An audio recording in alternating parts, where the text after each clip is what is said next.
Chapter 3. Now the serpent was more subtle than any beast of the field which the Lord God had made. And he said unto the woman, Yea, hath God said, Ye shall not eat of every tree of the garden? And the woman said unto the serpent, We may eat of the fruit of the trees of the garden, but of the fruit of the tree which is in the midst of the garden God hath said, Ye shall not eat of it, neither shall ye touch it, lest ye die. And the serpent said unto the woman, Ye shall not surely die, for God doth know that in the day ye eat thereof, then your eyes shall be opened, and ye shall be as gods, knowing good and evil. And when the woman saw that the tree was good for food, and that it was pleasant to the eyes, and a tree to be desired to make one wise, she took of the fruit thereof, and did eat, and gave also unto her husband with her, and he did eat.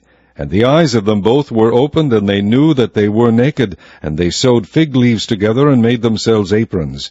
And they heard the voice of the Lord God walking in the garden in the cool of the day. And Adam and his wife hid themselves from the presence of the Lord God amongst the trees of the garden.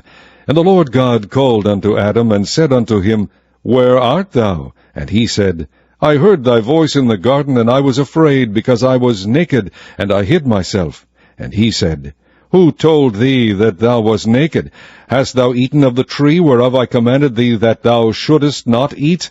And the man said, The woman whom thou gavest to be with me gave me of the tree, and I did eat. And the Lord God said unto the woman, What is this that thou hast done? And the woman said, The serpent beguiled me, and I did eat. And the Lord God said unto the serpent, Because thou hast done this, thou art cursed above all cattle, and above every beast of the field. Upon thy belly shalt thou go, and dust shalt thou eat all the days of thy life. And I will put enmity between thee and the woman, and between thy seed and her seed. It shall bruise thy head, and thou shalt bruise his heel. Unto the woman he said, I will greatly multiply thy sorrow and thy conception. In sorrow thou shalt bring forth children, and thy desire shall be to thy husband, and he shall rule over thee. And unto Adam he said, Because thou hast hearkened unto the voice of thy wife, and hast eaten of the tree of which I commanded thee, saying, Thou shalt not eat of it, cursed is the ground for thy sake. In sorrow shalt thou eat of it all the days of thy life. Thorns also and thistles shall it bring forth to thee, and thou shalt eat the herb of the field.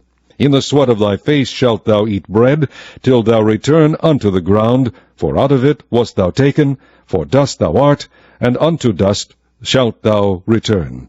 And Adam called his wife's name Eve, because she was the mother of all living. Unto Adam also, and to his wife, did the Lord God make coats of skins, and clothe them. And the Lord God said, Behold, the man is become as one of us, to know good and evil. And now, lest he put forth his hand, and take also of the tree of life, and eat, and live forever. Therefore the Lord God sent him forth from the Garden of Eden, to till the ground from whence he was taken.